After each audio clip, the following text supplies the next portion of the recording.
Bismillahirrahmanirrahim.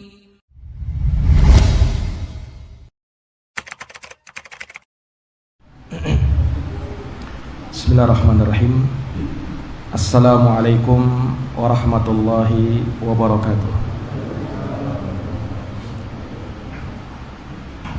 Innal hamdalillah nahmaduhu wa nasta'inuhu wa nastaghfiruh wa na'udzu billahi min syururi anfusina wa min sayyiati a'malina. May yahdihillahu fala mudhillalah wa may yudlilhu fala hadiyalah. Asyhadu an la ilaha illallah wahdahu la syarikalah wa asyhadu anna Muhammadan abduhu wa rasuluh. Qala Allah tabaraka wa ta'ala fi kitabihil karim, ya ayyuhalladzina amanu taqullaha haqqa tuqatih wa la tamutunna illa wa antum muslimun. Ya ayyuhan nasu taqu rabbakumul ladzi khalaqakum min nafsin wahidah wa khalaqa minha zawjaha wa batha minhuma rijalan katsiran wa nisaa'a wattaqullaha alladzi tasaaluna bihi wal arham innallaha kana 'alaikum raqiba. Ya ayyuhalladzina amanu taqullaha wa qulu qawlan sadida yuslih lakum a'malakum wa yaghfir lakum dunubakum wa may yuti'illaha wa rasulahu faqad faza fawzan 'azima, amma ba'd. Ma'asyaral muslimin wal muslimat, al ikhwa wal akhwat, hadirin wal hadirat, Bapak Ibu, saudara-saudari jamaah salat maghrib yang dirahmati dan dimuliakan oleh Allah Subhanahu wa taala. Alhamdulillahi bi ni'matihi tatimmus shalihat. Segala puji hanya bagi Allah yang dengan nikmat-nikmatnya tertunai segala amal-amal kebajikan. Salawat dan salam semoga terhatur limpahkan kepada junjungan kita Nabi Agung, Nabi besar Muhammad sallallahu alaihi wasallam, kepada keluarga dan para sahabat serta orang-orang yang senantiasa meniti jalannya sampai hari kiamat. Para jamaah yang dirahmati oleh Allah, mengawali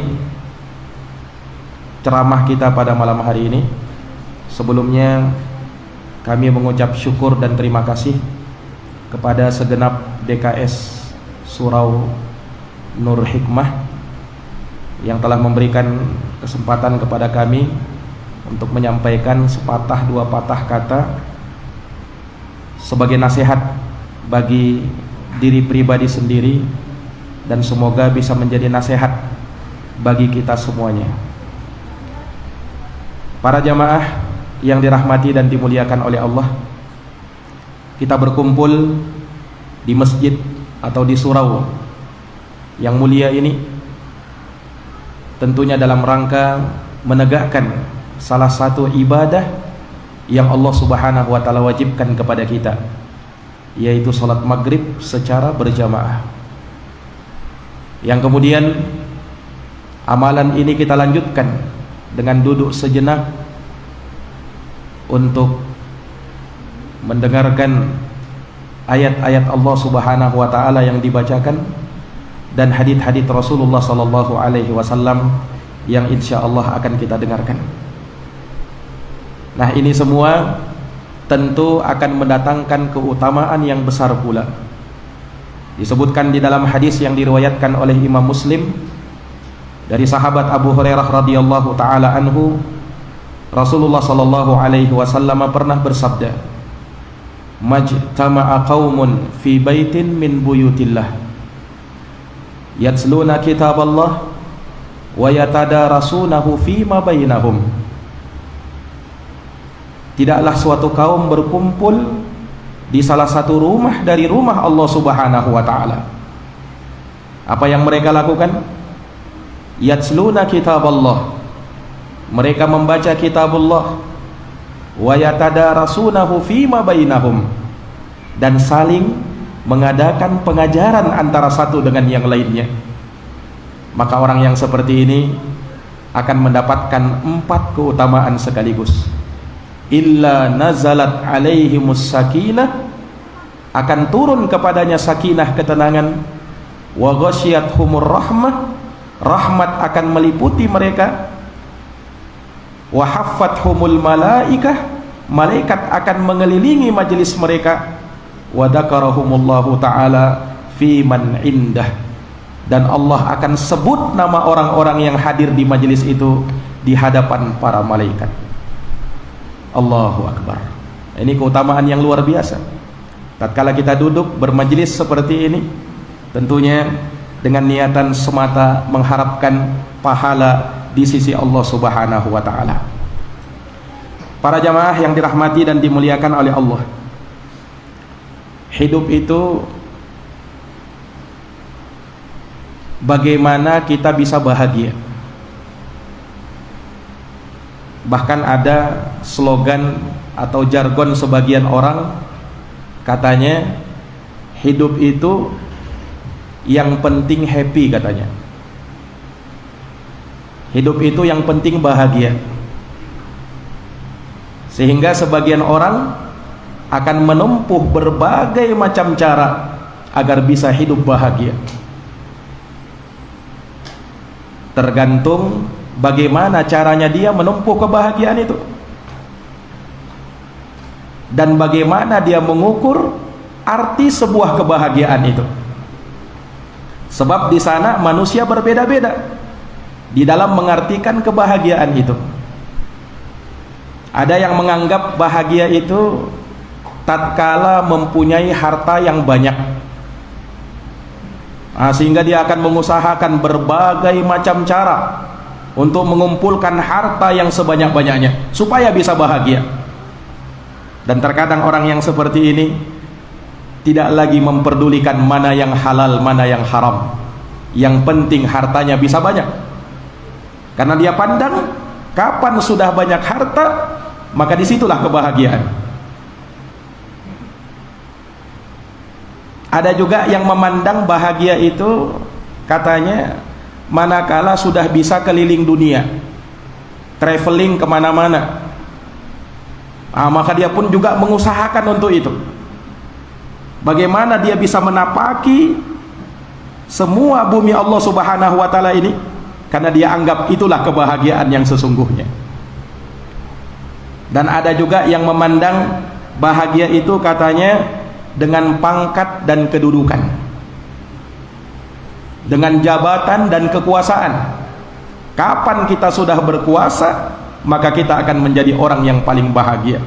Maka dia akan kejar kedudukan itu, dia akan kejar jabatan itu, dia akan cari kekuasaan itu, karena dia pandang itulah kebahagiaan yang sesungguhnya.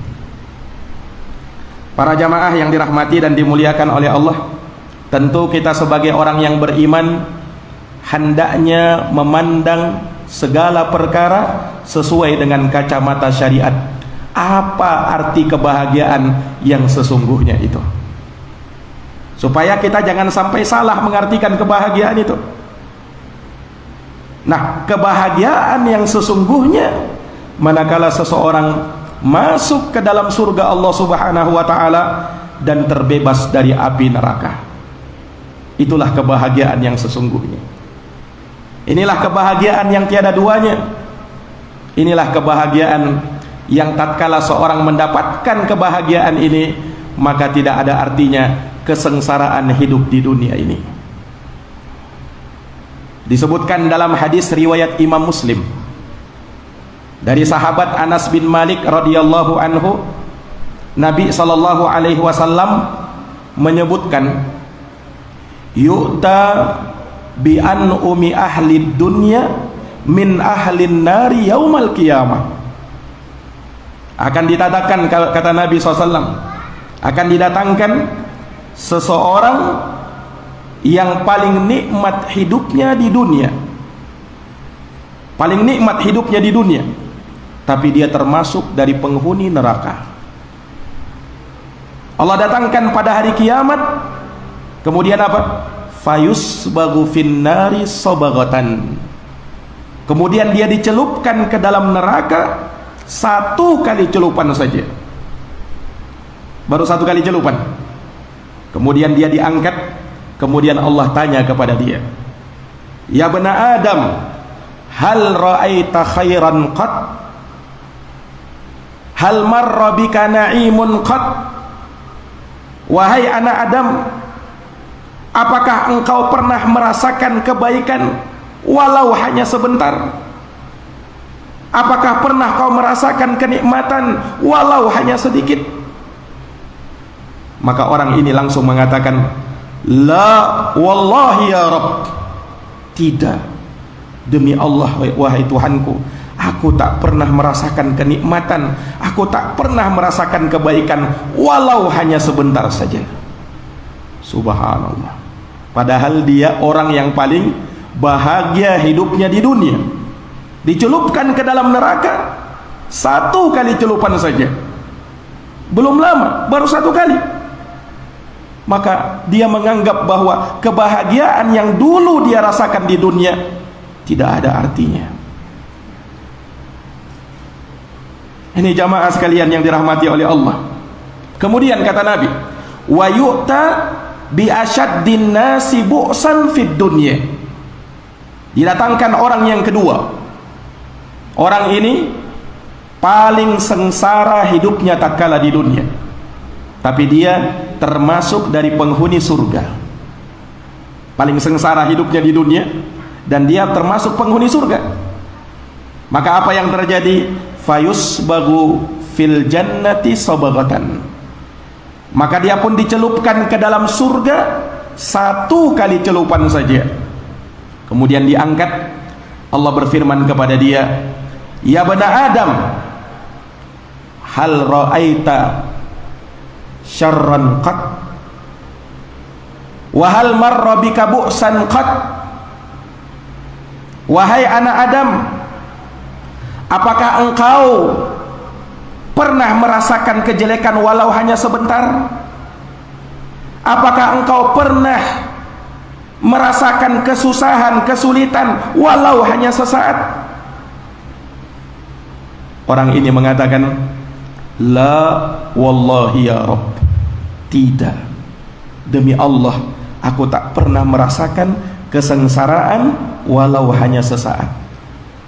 Allahu Akbar. Padahal dia orang yang paling sengsara hidupnya di dunia, dimasukkan ke dalam surga, bahkan baru satu kali celupan saja, maka kesengsaraan yang pernah dia rasakan di dunia menjadi lupa semuanya. Inilah kebahagiaan yang sesungguhnya jamaah sekalian. Iya, seseorang tatkala masuk ke dalam surga, selamat dari api neraka, maka itulah kebahagiaan yang sesungguhnya. Yang tidak ada kebahagiaan yang mengalahkan kebahagiaan ini. Kebahagiaan yang dengannya seseorang bisa mendapatkan ketenangan hidup baik di dunia maupun di akhirat. Para jamaah yang dirahmati dan dimuliakan oleh Allah, bagaimana nikmat surga itu? Sungguh luar biasa, sangat sulit untuk dilukiskan dengan kata-kata. Tapi Nabi SAW berusaha untuk mensifatkannya. Disebutkan di dalam hadis yang sahih, Rasul SAW menceritakan kepada kita tentang orang yang paling rendah derajatnya di dalam surga. Dikisahkan oleh Nabi SAW bahwa Nabi Musa alaihissalam pernah berkata kepada Tuhannya. Nabi Musa berkata, ya Rabbi, man adana ahlil jannati manzilatan yaumal qiyamah. Wahai Tuhanku, siapakah kiranya orang yang paling rendah derajatnya nanti di dalam neraka? Siapa orang yang paling rendah derajatnya nanti di dalam surga? Di dalam surga, siapa yang paling rendah derajatnya? Maka Allah menjawab, wahai Musa, orang yang paling rendah derajatnya nanti di dalam surga rajulun yaji'u ba'da ma dakhala ahlul jannatil jannata. Dia adalah seseorang yang akan datang setelah semua penghuni surga masuk ke dalam surga. Dia yang paling terakhir. Kenapa dia yang paling terakhir? Karena sebelum dia masuk surga, mampir dulu di tempat lain, mampir dulu di neraka. Makanya dia yang paling terakhir. Karena dia masih beriman, Allah keluarkan dia dari neraka, dimasukkan ke dalam surga. Dia yang paling terakhir ini. Kemudian jamaah sekalian, ketika dia berada di depan pintu surga, Allah berfirman kepada dia, udkhulil jannah, masuklah engkau ke surga. Maka ketika orang tersebut diperintahkan oleh Allah masuk ke dalam surga, dia masih berpikir, dia melihat pemandangan surga betapa indahnya, tapi dia berkata kepada Tuhannya, ya Rabbi, wahai Tuhanku, kaifa adkhuluha wa qad nazala an-nasu manazilahum wa akhadhu akhadatihim. Wahai Tuhanku, bagaimana caranya aku masuk ke dalam surga sementara orang-orang sudah mengambil tempatnya masing-masing dan sudah mengambil bagiannya masing-masing? Di mana tempatku ya Allah? Dia pikir surga itu sudah penuh sehingga tidak ada tempat baginya. Maka Allah Subhanahu wa taala berfirman kepada dia, atarda ayyakuna laka mislu mulki malikin min mulukid dunya. Wahai anak Adam, apakah engkau suka apabila aku berikan kepadamu kenikmatan sama seperti raja dari raja-raja yang ada di dunia? Suka enggak kamu itu? Mendengarkan itu, dia langsung mengatakan, raditu ya Rabb, aku suka wahai Tuhanku kalau engkau berikan nikmat seperti itu, seperti raja dari raja-raja yang ada di dunia. Maka Allah berfirman kepada dia, lakadzalika wa mithluhu wa mithluhu wa mithluhu wa mithluhu wa mithluhu. Bagimu yang seperti itu, kemudian yang semisal dengannya, yang semisal dengannya, yang semisal dengannya, yang semisal dengannya, yang semisal dengannya, ditambah 5 kali lipat lagi. Seperti raja yang ada di dunia dikali 5 kali lipat lagi. Maka dia langsung mengatakan, raditu ya Rabb, aku sudah ridha wahai Tuhanku, berikan aku yang seperti itu. Maka Allah berfirman lagi kepada dia, lakadzalika wa asyratu amthaliha. Bagimu yang seperti itu ditambah 10 kali lipat lagi. Allahu Akbar. Berarti 5 kali 10 50. Dia mendapatkan nikmat seperti raja yang ada di dunia ditambah 50 kali lipat lagi. Allahu Akbar. Ini siapa ini, Pak? Siapa orang ini? Yang paling rendah derajatnya di dalam surga. Di dalam surga. Paling rendahnya saja begini. Nah, bagaimana lagi yang paling nikmatnya, yang paling tingginya? Sementara kata Nabi SAW, surga itu ada 100 tingkatan. Antara satu tingkatan dengan tingkatan berikutnya seperti jarak antara langit dan bumi. Nah, surga itu ada 100 tingkatan, Pak. Yang paling rendahnya begitu. Allahu Akbar. Ini surga. Maka sangat sulit kalau mau dilukiskan dengan kata-kata surga itu. Kalau rendahnya saja seperti ini, bagaimana dengan nikmatnya? Yang kata Allah Subhanahu wa taala di dalam hadits qudsi, a'dattu li ibadiyas salihin ma la 'ainun ra'at wa la udhunun sami'at wa la khatar 'ala qalbi bashar.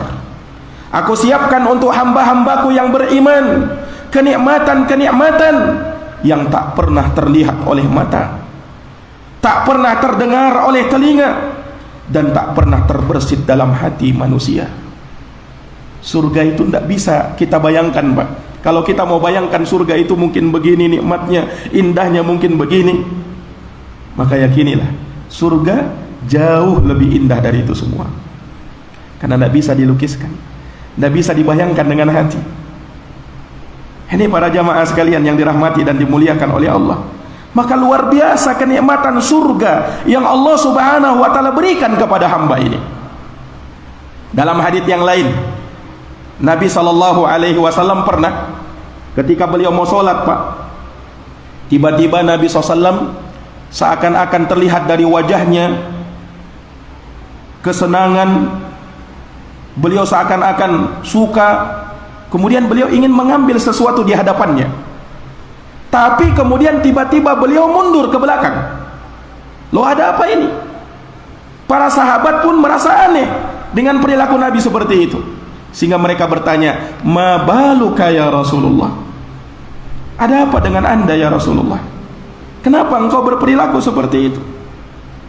Maka Rasulullah menjawab, sungguh aku tidak pernah melihat pemandangan seperti pemandangan hari ini.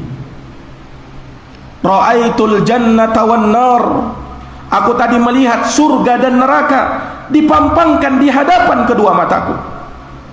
Maka aku pun melihat neraka, aku ngeri dengan neraka itu, aku pun mundur ke belakang. Dan ketika aku melihat surga, betapa indahnya surga itu, dan aku melihat pohon surga, aku ingin mengambil rantingnya, kata Nabi. Aku ingin mengambil ranting surga itu, tetapi aku belum bisa mengambilnya. Kata Nabi SAW, dengarkan kata beliau, andaikan aku bisa mengambil ranting surga itu, kemudian kalian bisa lihat dan kalian cium aromanya, niscaya kalian tidak punya selera hidup di dunia. Niscaya kalian tidak punya selera hidup di dunia. Baru rantingnya itu. Nah, kalau kita di dunia ini ranting pohon untuk apa? Mungkin kalau jatuh di teras rumah kita, kita akan sapu, ya kan? Nah, kalau ranting pohon surga, kalian kalau lihat, kata Nabi, kalian cium aromanya, kalian tidak punya selera hidup di dunia, pengen cepat-cepat mati masuk surga. Subhanallah. Ini kenikmatan surga, Pak, luar biasa. Nah, ini baru yang kecilnya kita gambarkan tentang surga itu. Nah, pembahasan tentang surga itu sangat panjang penjabarannya, dipaparkan oleh para ulama. Nah, kalau surganya seperti ini, bagaimana nerakanya? Para jamaah yang dirahmati dan dimuliakan oleh Allah Subhanahu wa taala, Allah Subhanahu wa taala juga sangat banyak menyinggung tentang neraka. Betapa ngerinya, betapa dahsyatnya itu neraka, dan betapa lamanya penantian-penantian dan siksaan-siksaan yang Allah Subhanahu wa taala berikan di dalam neraka. Tidak sama dengan dunia, Pak. Dunia ini kita hidup tidak lama. Nabi pernah bersabda, a'maru ummati ma baina sittina wa sab'in wa aqalluhum man yajuzu dzalik. Umurnya umatku, kata Nabi, hanya antara kisaran 60 sampai 70 tahun. Nabi meninggal umurnya 63 tahun. Sedikit, kata Nabi, orang yang melampaui itu. Itu umurnya umat Islam. Nah, sementara apa yang ada setelah ini, apa yang ada setelah kematian, maka jauh lebih panjang lagi. Nah, di akhirat, Pak, kata Nabi SAW, bahkan disebutkan di dalam Al-Quran, fi yaumin kana miqdaruhu alfasanah, dalam satu hari kadarnya sama dengan 1000 tahun. Dalam ayat yang lain dikatakan fi yaumin kana miqdaruhu khamsina alfasanah, dalam satu hari yang kadarnya sama dengan 50.000 tahun. Ukurannya, Pak.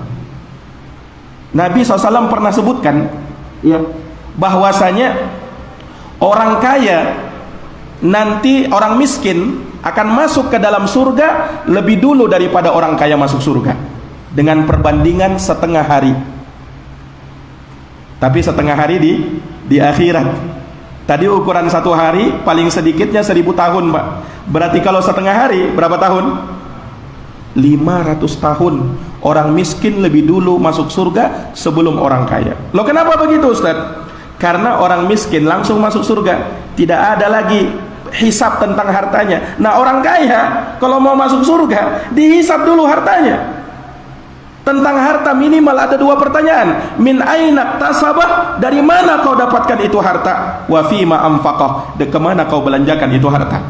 Nah, itu harus kita pertanggungjawabkan sebelum masuk surga. Ini para jamaah yang dirahmati dan dimuliakan oleh Allah. Iya, makanya tidak bisa kita remehkan siksaan-siksaan di dalam api neraka. Seseorang terkadang meremehkan neraka itu, katanya tidak masalah lah, kita ini berbuat dosa, yang penting muslim, yang penting mukmin, kan nantinya juga masuk surga, tidak masalah mampir dulu sebentar di neraka. Nah, kiranya sebentar neraka itu. Nah, taruhlah kalau dia disiksa 3 hari aja di neraka, berarti sama dengan berapa tahun? 3000 tahun disiksa di dalam neraka. Mau diremehkan api neraka itu? Nah, apakah mau diremehkan api neraka itu? Yang kata Nabi SAW, narukum hadihi, api kalian ini yang kalian bisa nyalakan, yang kalian biasa nyalakan, itu baru 1/70 dari api, dari panasnya api neraka jahanam. Jadi dari neraka jahanam 70 kali lipat lagi panasnya, Pak. Nah, kalau begitu ya, jangankan api yang seperti itu ya, di dunia saja kita mungkin nyalakan lilin, Pak, kemudian kita dekatkan jari kita ke situ, tahan tidak kita sampai berlama-lama di situ? 1 menit aja, tidak tahan kita, ya kan? Nah, itu baru 1/70-nya kata Nabi. Bagaimana api neraka jahanam? Yang kata Nabi SAW, neraka jahanam itu disebutkan dalam hadis Abu Hurairah radhiyallahu taala anhu yang diriwayatkan oleh Imam Tirmidzi, uqida 'alan nari alfasanah, neraka dipanaskan selama 1000 tahun. 1000 tahun dipanaskan api neraka itu. Apa yang terjadi? Hatta marrat, sampai apinya berwarna merah. Thumma uqida 'alaiha alfasanah, kemudian dinyalakan lagi selama 1000 tahun. Hatta bayaddat, kemudian apinya menjadi putih. Thumma uqida 'alaiha alfasanah, lalu dinyalakan lagi selama 1000 tahun. Totalnya 3000 tahun. Menjadi apa api itu? Hatta swaddat, sampai apinya berwarna hitam. Fahiya sauda muzlimah, itulah api neraka yang hitam dan gelap.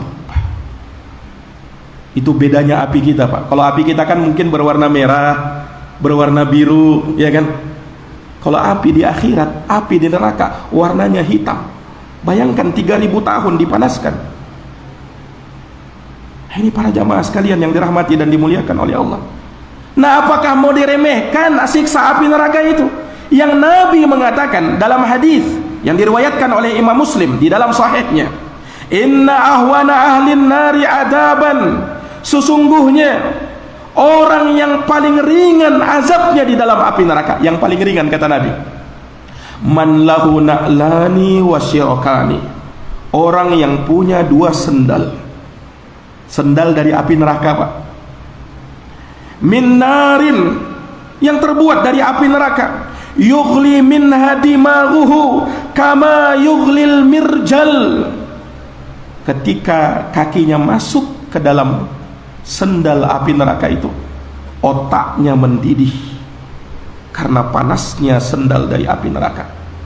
Ma yara ahadan asyaddu minhu adaban, dia mengira tidak ada orang yang lebih berat siksaannya daripada dia. Wa innahu la ahwanahum adaban, padahal dia yang paling ringan siksaannya.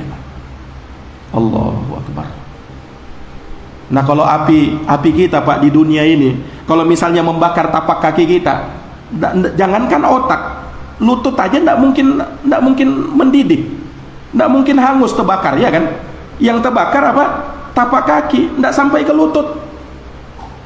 Itu kalau api di dunia. Nah, api di akhirat, tapak kaki yang dibakar, otak yang mendidih. Nas'alullah salamata wal afiyah. Nas'alullah salamata wal afiyah. Nas'alullah salamata wal afiyah. Ini para jamaah yang dirahmati dan dimuliakan oleh Allah. Makanya seorang tidak patut untuk meremehkan siksaan api neraka itu. Nah, maka sebagaimana kita berharap surga Allah Subhanahu wa taala yang kenikmatannya sangat luar biasa, kita pun minta perlindungan kepada Allah Subhanahu wa taala dari siksa api neraka yang sangat mengerikan itu, para jamaah sekalian. Para jamaah yang dirahmati dan dimuliakan oleh Allah, kita ini kalau ditanya mau ndak masuk surga, mau ndak selamat dari api neraka, jawaban kita mantap, sama jawaban kita, iya, saya mau masuk surga, selamat dari api neraka. Tapi masalahnya Pak, ada orang-orang yang tidak mau masuk surga, ada orang-orang yang tidak mau diselamatkan dari api neraka. Loh, kok bisa ada orang yang begitu? Iya, Nabi yang bilang Pak. Rasul sallallahu alaihi wasallam bersabda di dalam hadis yang diriwayatkan oleh Imam Al-Bukhari, "Kullu ummati yadkhulunal jannata." Semua umatku akan masuk ke dalam surga. Alhamdulillah, kita umatnya siapa? Umatnya Nabi Muhammad SAW. Semua umatku, kata Nabi, akan masuk ke dalam surga. Illa man aba, kecuali orang yang enggan, yang tidak mau masuk surga. Loh, kok ada orang yang tidak mau masuk surga? Bagaimana itu? Para sahabat pun merasa heran Pak. Mereka pun bertanya kepada Nabi, wa may ya'ba ya Rasulullah, siapa itu orang yang enggan masuk surga ya Rasulullah? Kami semua mau masuk surga, kok bisa-bisanya ada orang yang tidak mau masuk surga? Maka Rasul mengatakan, man ata'ani dakhalal jannah wa man asani faqad aba. Siapa yang mentaatiku maka dia masuk surga, dan siapa yang durhaka kepadaku maka dia tak mau masuk surga. Ini orang yang tidak mau masuk surga Pak. Kalau lisannya mantap, mau tidak masuk surga? Mau masuk surga. Iya, tapi ketika diperintahkan untuk birrul walidain, berbakti kepada kedua orang tua, Rasul perintahkan itu. Tapi ada ndak orang yang durhaka sama orang tuanya? Ada yang durhaka sama orang tuanya, berarti ndak mau masuk surga. Rasul perintahkan untuk muliakan tetanggamu, jangan ganggu tetanggamu. Tapi ada ndak yang suka ganggu tetangganya? Ada, berarti ndak mau masuk surga. Rasul perintahkan jaga solatmu, perhatikan waktu solatmu. Masih ada ndak yang melalaikan solatnya, bahkan ndak solat sama sekali? Ada, berarti ndak mau masuk surga. Rasul perintahkan kepada kita untuk bersikap jujur dalam segala sesuatu, jangan menipu. Ada ndak yang membantahnya? Ada, berarti tidak mau masuk surga. Rasul perintahkan kepada wanita muslimat untuk berhijab, berjilbab, menutup aurat. Ada tidak kaum muslimat yang tidak menutup auratnya, tidak berjilbab? Oh banyak, berarti tidak mau masuk surga. Inilah orang yang tidak mau masuk surga. Umatku, kata Nabi, pasti masuk surga, kecuali yang tidak mau saja. Man ata'ani dakhalal jannah wa man asani faqad aba. Siapa yang taat kepadaku, dialah orang yang mau masuk surga. Siapa yang tidak taat kepadaku, maka dia yang tidak mau masuk surga. Para jamaah yang dirahmati dan dimuliakan oleh Allah Subhanahu wa taala, sekarang bagaimana jalan menuju surga dan selamat dari api neraka? Oh, pembahasan ini sangat luas Pak. Sangat banyak jalan-jalan yang bisa mengantarkan kepada surga dan menyelamatkan dari api neraka. Sangat banyak ayat-ayatnya, hadits-haditsnya disebutkan oleh Allah di dalam Quran, disebutkan oleh Nabi di dalam hadits-haditsnya yang sahihah. Namun dari jalan yang paling dekat mengantarkan kita ke dalam surga ada 4 perkara. Hafalkan 4 ini, amalkan dia. Ini jalan menuju surga, selamat dari api neraka. Yang pertama, ilmu. Yang pertama, ilmu, menuntut ilmu. Yang kedua, beramal, mengamalkan ilmu yang sudah didapatkan. Yang ketiga, berdakwah di jalan Allah. Dan yang keempat, sabar di dalamnya. Ini 4 jalan menuju surga, selamat dari api neraka.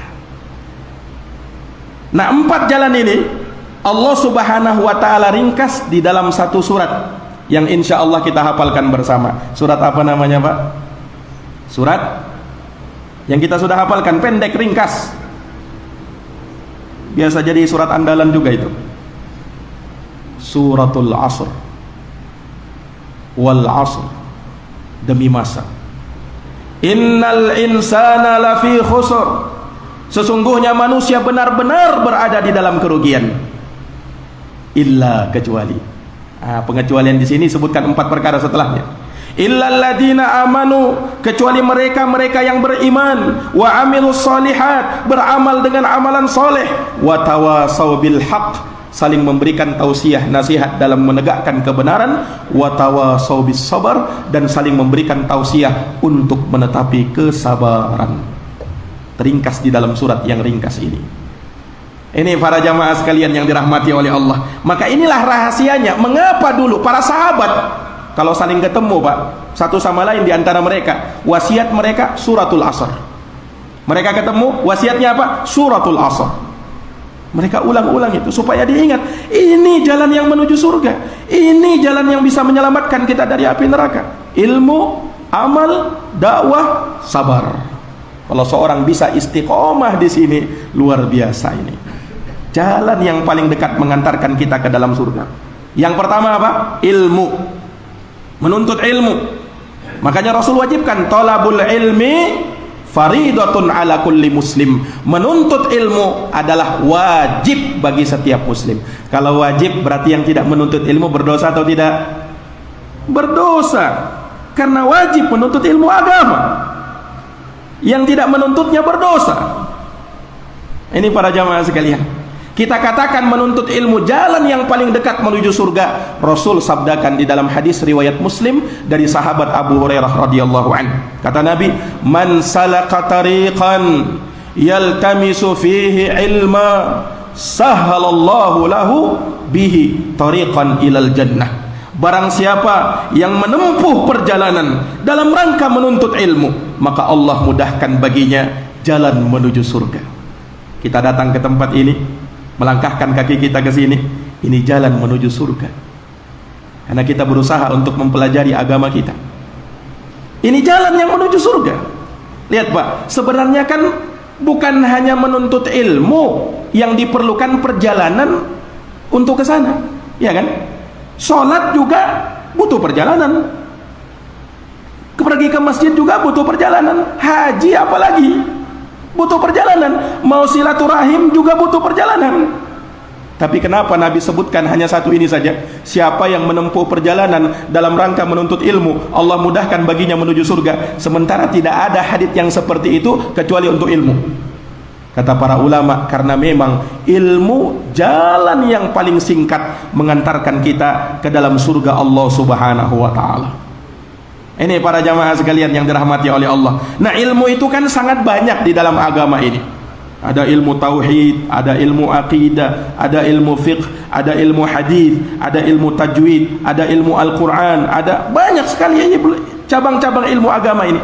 Tapi yang paling urgennya, yang paling pentingnya, tanamkan dulu pondasinya. Pondasinya adalah aqidatut tauhid. Inilah yang membuat hidup bahagia seseorang. Iya, seseorang kalau tidak bertauhid, ketika lepas darinya, ya, perkara-perkara yang dia cintai, hilang pekerjaannya, hilang hartanya mungkin, sakit yang dideritanya, kalau kurang kuat akidahnya, kurang yakin kepada Allah Subhanahu wa taala, tidak punya akidah yang mantap, maka orang yang seperti ini akan mudah frustasi atau akan menempuh jalan-jalan yang diharamkan oleh Allah. Terkadang bertawakalnya bukan lagi kepada Allah, tapi kepada dukun, kepada jimat. Dia serahkan tawakalnya kepada jimat. Nah, ini sudah masuk ke dalam kesyirikan kepada Allah. Tapi lihat, kalau dia bertawakal kepada Allah Subhanahu wa taala, apapun yang terjadi pada dirinya, maka dia yakin ini ujian dari Allah, ini cobaan dari Allah Subhanahu wa taala. Allah batasi rezekiku, Allah kurangi rezekiku, ujian dari Allah. Kalau saya bersabar, maka Allah akan berikan pahala kepada saya. Nah, orang yang seperti ini akan semakin kuat tawakalnya kepada Allah. Kalau dia bertawakal kepada Allah, sebab Allah jamin, wa may yatawakkal 'alallah fahuwa hasbuh. Siapa yang bertawakal kepada Allah, maka Allah akan mencukupi dirinya. Bahkan kata Nabi, "Lau annakum tatawakkaluna 'alallahi haqqa tawakkulih la razaqakum kama yarzuqut thair taqdu khimasa wa taruhu bitana." Andaikan kata Nabi, kalian bertawakal kepada Allah dengan sebenar-benarnya tawakal, niscaya kalian akan diberi rezeki seperti burung mendapat rezeki. Terbang di pagi hari dalam keadaan perut yang kosong, sore hari pulang ke sangkarnya dalam keadaan perut yang sudah penuh berisi makanan. Padahal burung itu tidak punya otak, tidak punya akal dia. Tidak ada alat pencari rezeki bagi burung itu kecuali cuman cakar dan paruhnya saja. Tidak ada gudang penyimpanan makanannya, tidak ada. Nah, manusia Allah berikan akal. Iya. Maka jangan mudah frustasi kalau menjalani kesulitan dalam hidup. Kita ini lebih mulia dari binatang. Ini para jamaah yang dirahmati dan dimuliakan oleh Allah. Kemudian yang kedua apa? Amal. Sebab ilmu tanpa amal sia-sia. Ilmu tanpa amal sia-sia. Ilmu menuntut amal. Kata sahabat Abdullah bin Mas'ud, "Ta'allamu fa idza alimtum fa'malu." Belajar kalian, pelajari ilmu. Kalau kalian sudah dapatkan ilmunya, amalkan dia. Amalkan dia. Ini para jamaah sekalian. Kemudian setelah ilmu, amal untuk diri kita, dakwahkan dia. Itu yang ketiga.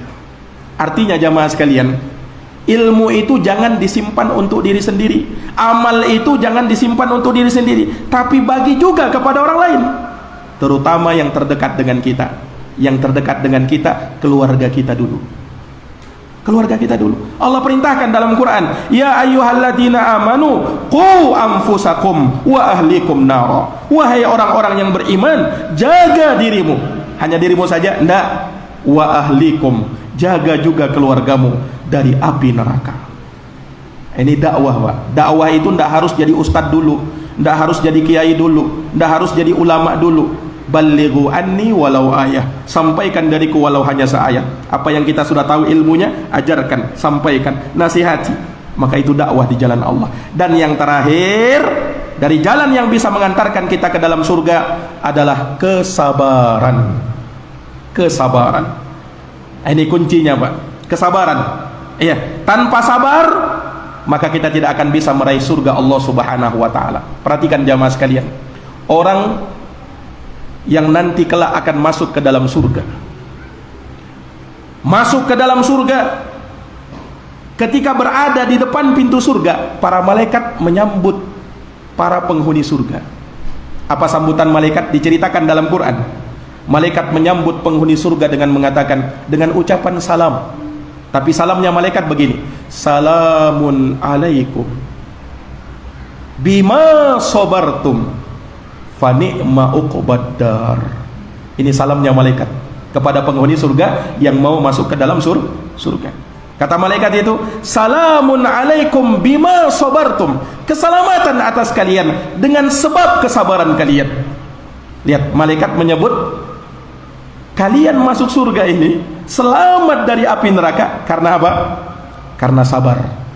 Nah, padahal kan mungkin kita tahu banyak itu yang masuk surga mungkin karena sholatnya, ya kan? Mungkin karena puasanya, mungkin karena sedekahnya, mungkin karena hajinya, mungkin karena umrohnya, mungkin karena silaturahimnya. Tapi malaikat cuma sebut satu saja, "Salamun alaikum bima sabartum." Keselamatan atas kalian karena sebab kesabaran kalian. Loh, kenapa malaikat sebut sabar, Pak?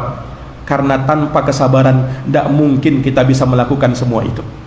Ya, kita menuntut ilmu tanpa kesabaran tidak bisa kita raih ilmu itu. Kita mau beramal, mau beribadah, apapun yang namanya ibadah, tanpa kesabaran maka kita tidak akan bisa terus menerus di dalam ibadah itu, ya kan? Begitu pula di dalam dakwah, tanpa kesabaran tidak mungkin bisa jalan dakwah itu. Maka sabar kuncinya seluruh kebaikan. Nah, makanya tidak salah kalau Nabi SAW mengatakan, "Wa may yatasabbar yusabbirhullah." Siapa yang berusaha untuk sabar, maka Allah akan berikan kepadanya kesabaran. Wa ma u'tiya ahadun ata'an khairan wa awsa'a minas sabar. Tidak ada seseorang yang diberikan dengan suatu pemberian yang lebih baik dan lebih luas melebihi pemberian kesabaran. Ini sabar ini, Pak. Sabar itu dalam 3 hal. Sabar dalam menjalankan ketaatan Allah, sabar dalam meninggalkan larangan-larangan Allah, dan sabar dalam menghadapi segala musibah yang menimpa. Nah, kita sabar, dan itulah kuncinya, yang mana dengan kesabaranlah Allah Subhanahu wa taala akan memberikan kepada kita kemuliaan demi kemuliaan. Para jamaah yang dirahmati dan dimuliakan oleh Allah Subhanahu wa taala, mungkin demikian yang bisa kami paparkan terkait dengan jalan menuju ke surga dan selamat dari api neraka. Kita berdoa dan bermohon kepada Allah Subhanahu wa taala agar Allah Subhanahu wa taala memudahkan langkah-langkah kaki kita untuk bisa menapaki jalan surganya, dan semoga Allah Subhanahu wa taala melindungi kita dari siksa api neraka, memudahkan kita untuk menjalani sebab-sebab yang bisa memasukkan kita ke dalam surganya dan menyelamatkan kita dari api nerakanya. Innahu waliyudzalika wal qadiru alaih. Demikian, jazakumullahu khairan atas perhatiannya. Mohon maaf atas segala kekurangannya. Hadanallahu wa iyyakum ajma'in. Kita tutup bersama dengan doa kafaratul majlis. Subhanakallahumma wa bihamdika asyhadu an la ilaha illa anta astaghfiruka wa atubu ilaik. Subhana rabbika rabbil izzati amma yasifun, wa salamun alal mursalin, walhamdulillahi rabbil alamin. Wassalamu alaikum warahmatullahi wabarakatuh.